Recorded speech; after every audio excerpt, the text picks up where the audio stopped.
There were 4 major findings in this report from the Denver Auditor's Office. The audit found DPD did not have good strategic plans for long-term goals, community policing, and recruiting new officers, didn't have effective strategies to solve the low retention problem, needed better access for officers who need physical therapy and mental health services, and was inconsistent with how it monitored the number of hours officers worked. The audit found turnover increased from 5.4% in 2019 to 8.7% last year. Further, continuous understaffing may result in the department being unable to provide necessary services to the community, promptly respond to 911 calls and non-emergency calls, and sufficiently prioritize community policing efforts.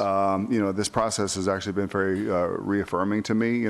As you know, I just took over this organization less than a year ago. Chief Ron Thomas is still pretty new to this job and told auditors DPD is already working on a lot of these recommendations, such as? Well, we started a class in May of '57, by far the largest class in the history of the Denver Police Department.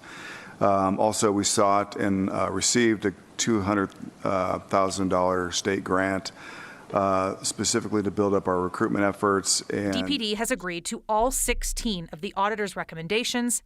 Many are in progress already. Auditors also asked Chief Thomas about SROs, now that we know Denver Public Schools has approved bringing them back to campus. Now, those specifics are still being worked out, but the chief told the auditor's office DPD believes they can meet whatever DPS will request, and that having those officers back on campus would actually lower calls for service. Because it kind of seems like a tall ask, Jenny. They have a staffing problem, and they're telling Denver Public Schools, yeah, we've got as many men or women as you want. So right now, for this temporary time frame, they've had 14 DPD officers that have been working with the schools, and I think it sounds like from this conversation it's going to be a similar ask, but the chief said they can absorb that. That would not be a bad thing. He's in favor of it. So. All right, Jennifer Meckles, thank you.